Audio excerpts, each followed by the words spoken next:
بسم اللہ الرحمن الرحیم نحمدہ ونصلی ونسلم علی رسولہ الکریم وعلی آلہ واصحابہ اجمعین اما بعد فاعوذ باللہ من الشیطان الرجیم بسم اللہ الرحمن الرحیم انا اعطیناک الکوثر فصل لربک وانحر ان شانئک هو الابتر آمنت باللہ صدق اللہ مولانا العظیم الصلاۃ والسلام علیک یا سیدی یا رسول اللہ وعلی آلک واصحابک یا سیدی یا حبیب اللہ الصلاۃ والسلام علیک یا سیدی یا شفیع المذنبین وعلی آلک واصحابک یا سیدی یا خاتم النبیین۔ اللہ رب العالمین جل جلالہ و جل شانہ و عم نوالہ کی توفیق خاص سے آج ہم قرآن مجید فرقان حمید کو سمجھنے کے غرض سے تفسیر کا آغاز کریں گے۔ ابتداً نبی دو عالم نور مجسم صلی اللہ تعالی علیہ وآلہ وسلم کے فیوز و برکات حاصل کرنے کے لیے حضور علیہ الصلاۃ والسلام کے فضائل پہ بات کریں گے۔ اس کے بعد سے انشاءاللہ اللہ اور اس کے رسول علیہ الصلاۃ کا فضل شامل حال ہوا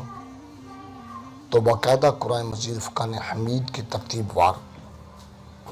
قرآن مجید سمجھنے کے لیے تفسیر قرآن پہ بات کی جائے گی۔ آج کی گفتگو کے لیے قرآن مجید فرقان حمید کی جو الفاظ کے اعتبار سے مختصر ترین صورت ہے، سب سے چھوٹی صورت ہے، اس کو تلاوت کی ہے، الفاظ کے اعتبار سے بڑی ہی مختصر ہے، معنی اور مفہوم کے اعتبار سے بڑی ہی جامع ہے۔ اس آیت میں صورت میں ہم یہ دیکھتے ہیں کہ اللہ رب العالمین جل وعلا نے کس سبب کیا معاملہ بنا اور اس کو نازل کیا۔ مفسرین نے اس بات پر اتفاق کیا ہے کہ میرے قریب نبی رؤوف رحیم نبی صلی اللہ تعالی علیہ وآلہ وسلم کو اللہ رب العالمین جل وعلا نے اولاد نرینہ سے بھی مالا مال فرمایا۔ آقا کریم علیہ الصلاۃ والسلام کی اولاد نرینہ میں سے جب جناب سیدنا قاسم رضی اللہ تعالیٰ عنہ حضور کے شہزادے لخت جگر کا انتقال ہوا تو مکے کے مشرکین نے نبی کریم علیہ الصلاۃ والسلام کے بارے میں یہ الفاظ کہنا شروع کیے کہ اب محمد صلی اللہ تعالیٰ علیہ وآلہ وسلم کے ساتھ دشمنی کرنے لڑنے کی ضرورت نہیں ہے، ہم ان کو جنگ کریں، کوئی سازش کریں، اس کی حاجت نہیں ہے، کیونکہ محمد بن عبداللہ صلی اللہ تعالی علیہ وسلم کہ اب اولاد نرینہ یعنی بیٹا جیسی دولت سے مالا مال نہیں ہے، اب اولاد نہیں ہے تو ان کے ساتھ ان کا سلسلہ بھی ختم ہو جائے گا، ان کا جانشین کوئی نہیں ہوگا تو یہ معاملہ ختم ہو جائے گا۔ عربی میں جس کا بیٹا نہ ہوتا اس کو ابتر بولتے کہ اس کی آگے نسل نہیں چلے گی، اولاد نہیں ہے۔ تو جب یہ باتیں کی گئی تو بشری تقاضے کے تحت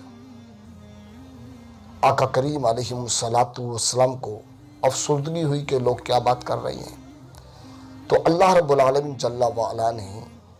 اپنے محبوب علیہ الصلاۃ والسلام تشفی تسلی دی اور اس کا جواب دے کہ محبوب ان کی باتوں پر توجہ نہ کریں، بلکہ میں آپ کو کس شان سے نوازا ہے۔ دیکھیں رب نے اعلان کیا انا اعطیناک الکوثر، اللہ نے سورۃ کوثر نازل کر دی جس کا معنی انا اعطیناک الکوثر، اے محبوب صلی اللہ تعالی علیہ وسلم، بے شک آپ کے رب نے آپ کو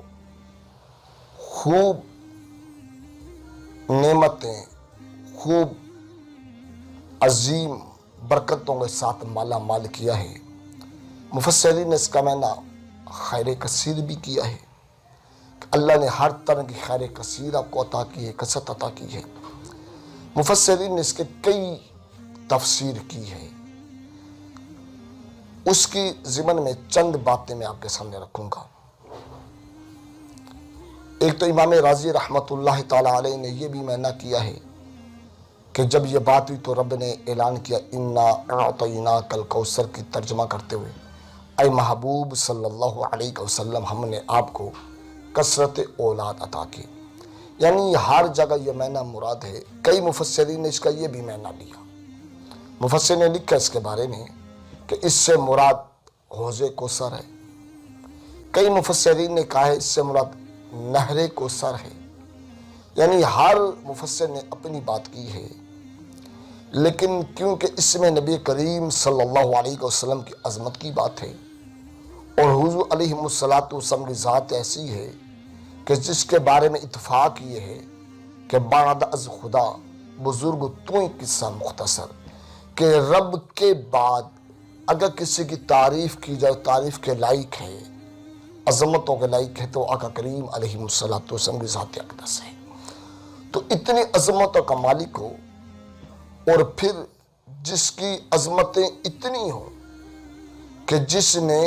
جنت کے لوگوں کو مالک بنا دیا، غلاموں کے بارے میں کہتے تو بھی جنتی ہے، میں تجھے بھی مالک بنا دیا۔ حسن کریمین رضی اللہ عنہما اپنے شہزادوں کے بارے میں، نواسوں کے بارے میں فرمایا کہ یہ جنت کے نوجوانوں کے سردار ہیں، میں نے ان کو سردار بنا دی ہے، تو پھر وہ کتنا مالک ہوگا۔ یہ معنی مفسرین کا بجا ہے کہ آپ کو حوض کوثر عطا کیا، نہر کوثر عطا کی، لیکن ذوق اور علم یہ کہتے ہیں کیونکہ یہ نہر کوثر جنت کا جز ہے۔ اب امتی جائے، غلام جائے، اس کو بڑی جنتیں دی جائیں، اس کو ایک جز کی فضیلت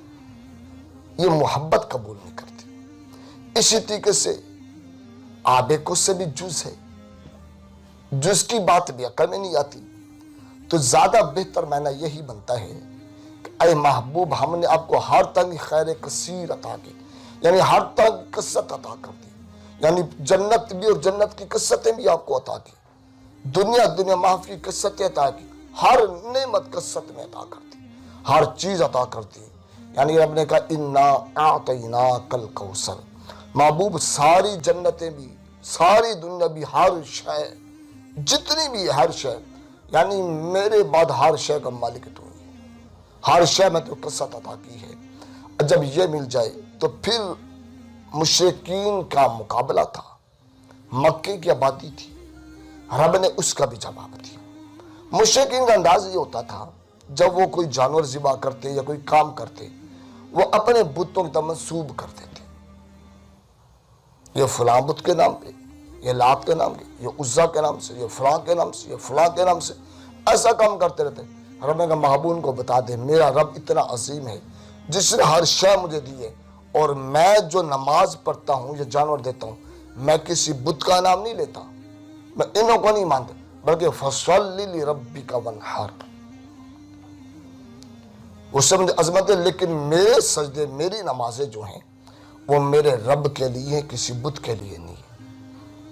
میں جو جانور ذبح کرتا ہوں، قربان کرتا ہوں، میں کسی بت کے لیے نہیں کرتا، میں اپنے مالک کے لیے کرتا ہوں، میری قربانی بھی اس کے لیے، میری نماز سجدے بھی اس کے لیے ہے کہ وہ عظیم جو ہے۔ اور پھر آقا کریم صلی اللہ علیہ وسلم کو تسلی دی کہ محبوب انا شانئک ھو الابتر، بے شک تجھے یہ کہتے تھے دشمن، یہ بے نام و نشان، ان کے نام نہیں ہوں گے، مٹ جائیں گے، یہ ابتر ہے،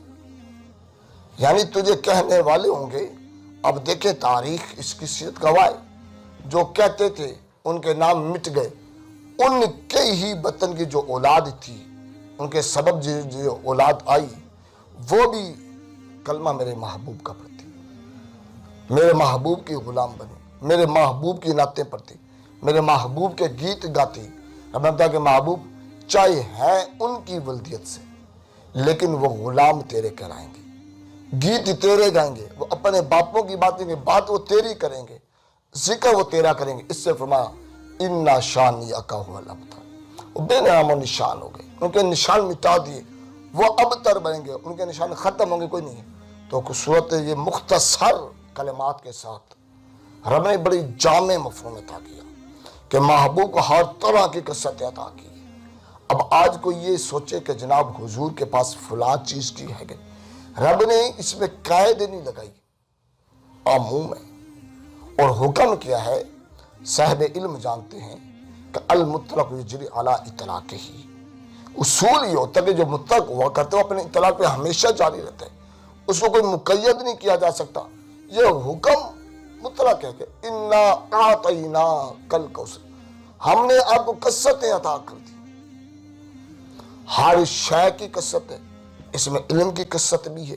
اس میں اختیار کی کثرت بھی ہے، اس میں شفاعت کی کثرت بھی ہے، اس میں امت کی خیر خائی کی کثرت بھی ہے، اس میں جنت کے اختیارات کی کثرت بھی ہے، اسے جہنم سے چھڑکانے کی کثرت بھی ہے، اس میں رب سے ملوانے کی کثرت بھی ہے، رب سے لے کر دنیا کی اور آخرت کی نعمتیں لے کر دینے کی کثرت بھی، یعنی ہر شے جمع کر دی رب نے۔ اب اگر کوئی بندہ یہ سوچتا کہ یہ ہوگی یا نہیں، تو اس کو یہ سوچنا چاہیے کہ جناب میں جس کی طرف توجہ کرتا ہوں، جب رب کہتا ہے میں نے ہر کثرت عطا کی، ہر شے عطا کی ہے، اب جب رب کہے میں نے عطا کرتی ہے تو پھر کسی کی مزاج سوچ یہ نہیں ہونی چاہیے کہ جی نہیں ہے کہ نہیں، عطا کرنے والا رب، اور جس کو عطا کی وہ اس کا محبوب نبی صلی اللہ علیہ وسلم، تو تیسرے کو تو اختیار ہی نہیں بنتا یہ کہ وہ یہ کرے۔ تو اس حوالے سے امت کے لیے لازمی یہ ہے کہ اپنے محبوب نبی صلی اللہ علیہ وسلم کی کثرت سے ذکر خیر کرے، اپنے محبوب نبی صلی اللہ علیہ وسلم کی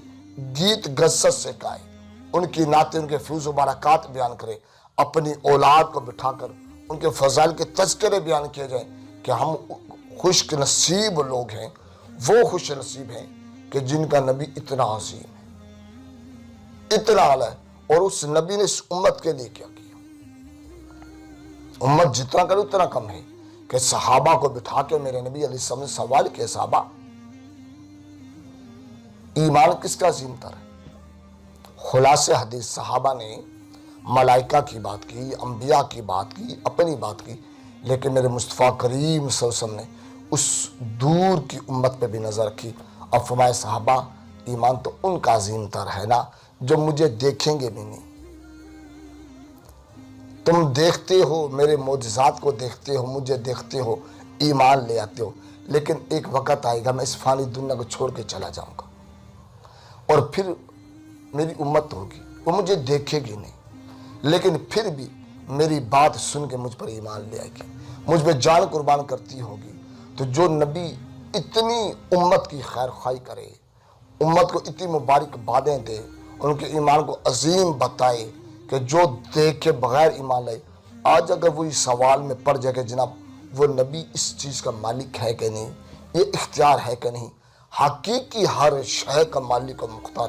اللہ وحدہ لا شریک ہے، لیکن اللہ رب العالمین جل وعلا نے اپنے محبوب صلی اللہ علیہ وسلم کو اپنی جانب سے اختیارات عطا فرمائے ہیں۔ یہ سوچیں گے یہ ہوگا یا نہیں ہوگا، دیکھیں ایک مثال پہ بات کو میں ختم کرتا ہوں۔ ایک وقت کا حکمران ہوتا ہے، اللہ نے اس کو اختیار دیا ہے، وہ حاکم ہے، اب اس ملک کے اندر ایک قانون ایک بات نافذ کر سکتے، وہ حاکم ہے۔ اب کوئی کہ جی یہ کیوں بنا ہے، میں تو نہیں مانتا، بھائی اس کو اللہ نے عطا کی ہے، اللہ کے عطا پہ کون انکار کر سکتا ہے، حاکم ہے، اللہ نے اس کو بنایا تو ہمیں قبول کرنا پڑے گا۔ اسی طریقے سے میرے مصطفیٰ کریم صلی اللہ علیہ وسلم اللہ نے عطا کیا ہے۔ جب اللہ کہتا ہے میں نے دیا کتنا ہے، اسے یہ نہیں کہا میں نے تھوڑا، کوئی معاملہ اچھا اس صورت میں اللہ نے یہ نہیں کہا فلاں بات کی کثرت، فلاں معاملے کی کثرت، کہا نہیں میں نے ہر معاملے میں کثرت خیر عطا کی، اعطیناک الکوثر، کس خیر کثیر، ہر معاملے کا خیر۔ تو جب ہر معاملے میں اللہ نے عطا کی ہے تو امت کو چاہیے قبول کر لے۔ تو آقا کریم صلی اللہ علیہ وسلم سے امت ٹوٹ کر پیار کرے، حضور کی سیرت طیبات کو اپنائے، اور اسی میں ہی امت کی بقا ہے۔ اللہ رب العالمین مجھے اور آپ کو حضور کے فضل و برکات سے مالا مال فرمائے. ان کی آقا کریم صلی اللہ علیہ وسلم جو فضائل و مناقب ہیں اللہ دل و جان کے ساتھ مان کے ان پہ ایمان کی دولت نصیب عطا فرمائے. آمین. وما علیہ الا البلاغ المبین.